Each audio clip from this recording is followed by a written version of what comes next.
धनबाद केंदुआ क्षेत्र में के अंतर्गत आने वाले धनबाद बोकारो रांची NH18 मुख्य मार्ग पर अचानक भू धंसान की गंभीर घटना सामने आई है। सड़क लगभग 2-3 फीट नीचे चले जाने के कारण प्रशासन ने एहतियातन इस व्यस्त फोरलेन मार्ग को पूरी तरह बंद कर दिया है। केंदुआडीह थाना पुलिस के अनुसार मंगलवार देर शाम सड़क में हल्की धंसान के संकेत मिले थे, लेकिन बुधवार सुबह तक स्थिति काफी गंभीर हो गई। इसके बाद पुलिस ने तत्काल दोनों ओर बैरिकेडिंग कर यातायात रोक दिया और आसपास के लोगों को सुरक्षित स्थानों पर हटाना शुरू किया। विशेषज्ञों का मानना है कि भूमिगत आग और गैस रिसाव के कारण जमीन कमजोर हो रही है, जिससे इस तरह की घटनाओं का खतरा लगातार बना हुआ है। प्रशासन ने लोगों से अपील की है कि वे प्रभावित क्षेत्र से दूर रहें और सुरक्षा निर्देशों का पालन करें। 7 बजे के पहले 10-15 मिनट पहले 7:15 का घटना है। ये सड़क अचानक बैठने लगा, दब गया। ये कौन सी सड़क है? ये मुख्य मार्ग है, राजधानी को जोड़ने वाला। धनबाद गोविंदपुर के लोग चाहे जितना भी लोग इसी मार्ग से जाते हैं, और ये मुख्य मार्ग है। ये रांची के लिए जुड़ा, रांची का मुख्य मार्ग है, जहाँ से जोड़ा जाता है, राजधानी को जोड़ा जाता है। गत 4 माह पूर्व यहाँ पर गैस रिसाव हुआ, तो जो लगभग आप देखे होंगे कि यहाँ 4 माह से कोई ऐसा काम BCCL नहीं किया जिससे यहाँ का जनता को फायदा। इस घटना में 3 लोगों की मृत्यु भी हुई। गैस रिसाव के कारण 3 लोगों की मृत्यु भी हुई, और मतलब सैकड़ों की तादाद में लोग बेहोश हुए, जिसका चिकित्सीय उपचार होने के बाद वो स्वस्थ हो पाए हैं। यहाँ आने वाला समय में ये स्थिति बहुत ही भयावह होगी। आज ये सड़क धंसा है। एक चीज़ और आपको मैं बता देना चाहता हूँ, ये सड़क नहीं धंसा है, ये मतलब एक तरह का देखा जाए जो व्यवस्था है धनबाद तक जाने का पानी का, वो व्यवस्था भी चरमराने जा रहा है। आप जानते होंगे कि ये यहाँ पर 18 इंची 16 इंची जो पाइप है, आधा आपका पूरा भूली, श्रमिक नगरी पूरा भूली में यहीं से पानी सप्लाई होता है। आपका जामा डूबा से यहीं से पाइपलाइन गया हुआ, आधा मटकुरिया आपका यहीं से पाइपलाइन जाता है। मेरे ख्याल से लोयाबाद, बांसजोड़ा सभी क्षेत्र प्रभावित होंगे।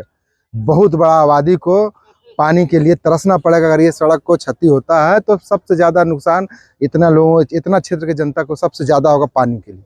आपका परिचय? मेरा नाम कृष्णा राउत है, मैं पार्षद प्रतिनिधि हूँ, वार्ड 12। कैसे हुआ? ये जो पुराना धनबाद बोकारो रोड है, उसमें दरारें, सब्सिडेंस और उसके क्रैक का हिंदी क्या होता है? फटाव, हाँ, फट गया है।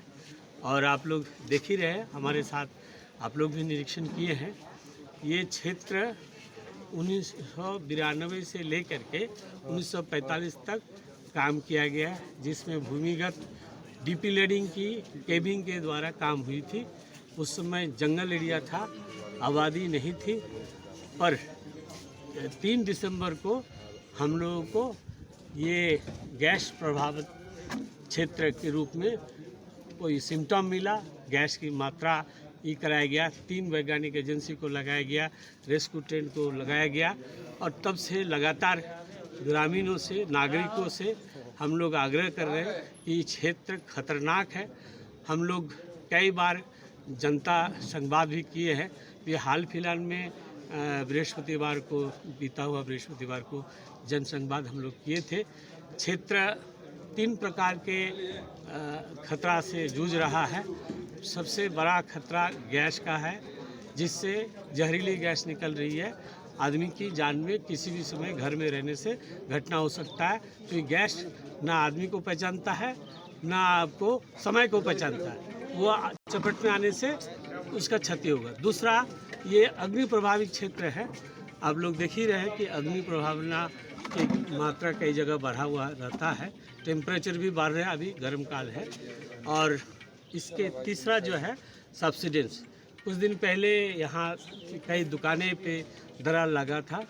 हम लोग उसी को देखते हुए हम लोग ने ये जन संवाद भी किए थे कि क्षेत्र बहुत ही अस्थिर क्षेत्र है भू धंसान के संबंध में। और ये तीनों अगर खतरे को हम लोग देखें, यहाँ से निष्कासन की ज़रूरत है। जब सुरक्षित हो जाए तो हम लोग उसको ही करें। अभी जैसे वैज्ञानिकों का कहना है कि ये जो भी तरीका है, उसमें हम लोग जो काम करना चाह रहे हैं, आबादी के चलते वो काम लार्ज स्केल में हो नहीं सकते। तो अब रह गया कि कहाँ जाना है। तो पहला तो तत्काल हमने बीसीसीएल एवं जिला प्रशासन के आदेश से एक राहत शिविर की बात लगातार आप लोग को भी जानकारी दिए हैं, अभी चालू है और जो भी उसमें रह सकता है रहे।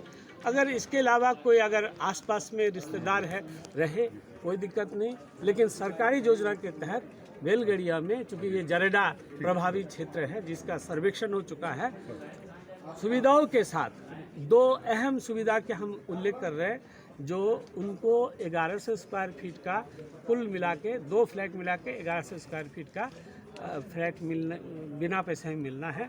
2.5 लाख रुपया उनको देने की है। और ऐसा सुनहरे मौका आया है जो अपने ज़मीन नहीं है, फिर भी हम लोग ये सुविधा दे रहे हैं। चूँकि जनता है, हमारे नागरिक है, तो हम इसमें मानविकता के विचार करते हुए ये योजना पारित कराया है। और इसके अलावा बहुतों को शिकायत था कि खटाल नहीं है, मार्केट नहीं है, दूध नहीं मिलता है, वहाँ रात में लाइट नहीं जलता है। तो वो स्थिति कई साल पहले थी। आज के डेट में खटाल भी वहाँ बनने के लिए हो गया, मार्केट भी बन गया है, थाना वहाँ पहुँच गया है, जरेडा के कार्यालय पहुँच गया, तत्काल आप कर सकते हैं, लाइट के सारे व्यवस्था हो गया, रोड की चौड़ीकरण हो गया है। तो मैं आप लोग के माध्यम से पत्रकार बंधुओं से आग्रह करता हूं कि आप जान है तो जहान है, जान बचे तो लाखों। अभी सड़क इसी के उसके लिए भी क्या प्रयास के लिए परिवर्तित मार्ग के दिशा निर्देश हम लोग अभी तत्काल लिए हैं। थाना के बड़े बाबू और यहाँ के जो अंचल अधिकारी साहब हैं, हम लोग ने मार्ग लिए हैं, लेकिन उसके जो संबंधित अधिकारी हैं वो भी आ रहे हैं और उसके हिसाब से जो दिशा निर्देश बीसीसीएल को मिलेगा, बीसीसीएल अक्षर उसको पालन करेगा। अभी जो सर आए हुए थे वो सर क्यों चले गए? ये लोग कुछ चीजें रहती है, भयावहता क्या है, नहीं सब चीज नहीं बोला जा सकता है, आप लोग भी जानते हैं, चीजें कॉन्फिडेंशियल होती है।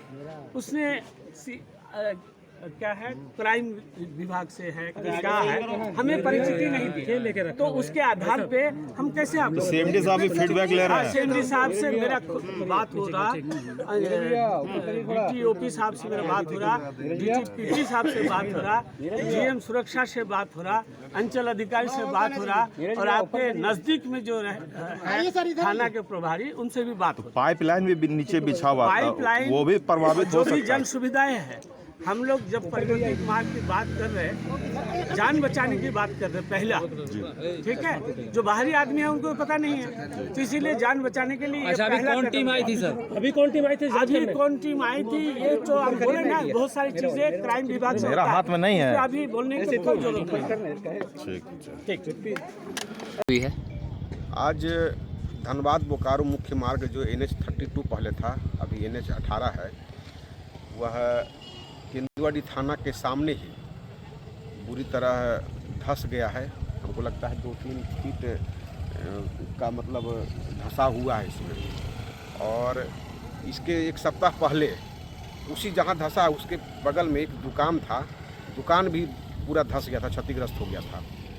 और उसके 3 महीना पहले एकदम उसी जगह पर एक प्रियंका देवी थी, उसका देहांत हो गया था गैस के कारण, उसका घर में गैस का रिसाव हो गया था, जहरीला गैस था। जहरीला गैस था। सुरेंद्र सिंह नाम का एक व्यक्ति थे, उनका भी की मृत्यु गैस के कारण हो गई थी। लेकिन इतना होने के बावजूद बीसीसीएल प्रबंधन जो है, बीसीसीएल की नाकामी के चलते यह घटना हो रही है। बीसीसीएल प्रबंधन अभी तक कोई ठोस कदम नहीं उठा पा रहा है, जिसके चलते जान माल की और भी अधिक क्षति होने की आशंका है। यहाँ सभी लोग आज की इस घटना में तो किसी प्रकार का जान माल अभी की तो जान माल की क्षति नहीं हुई है, लेकिन उसके बगल में जो घर है ना, जिसमें लोग रह रहे हैं, घर पूरा बुरी तरह फट गया है। हो सकता है घर अंदर चल जाए, काहे कि इसके पूर्व 1996 में घर, यहाँ एक चौरसिया जी का घर था, वह पूरा चला गया था और 3 व्यक्ति का पता भी नहीं चला था कि कहाँ चला गया। लेकिन उसके बाद भी यहाँ लोग, और यहाँ का जो लोग हैं वह सुरक्षित जाना चाहते हैं, पुनर्वास चाहते हैं, लेकिन बीसीसीएल उचित मुआवजा नहीं देकर यहाँ लोगों को भरमा करके रखी है। और ये कब की घटना है? ये जो जमीन नीचे धंस गया है, अभी मतलब सुबह का घटना है, मतलब 8 बजे के लगभग धंसा है जमीन। ये मुख्य मार्ग ही धंस गया है। कितना होगा अंदर धंसा होगा? अंदर धंस गया 2-3 फीट, मैंने पूरा नीचे चला जा रहा रोड ही है। नीचे चला धीरे गया धीरे है। धीरे जा रहा है, धीरे धीरे जा रहा है। तो इसके पीछे की क्या कारण माना जा रहा इसका है? पीछे कारण है कि पूर्व में BCCL जो अपना ये चलाया है, सीम चलाया है, वो सीम को खाली छोड़ दिया है और उसमें जहरीला गैस भर गया है, जिसके चलते गैस जो है उफान लेता है, कहीं फाड़ देता है, कहीं धंसा देता है। यही है। आपका परिचय? दीनानाथ ठाकुर, मैं हैं? केंदुआ बाजार में, यहीं पर मेरा घर है।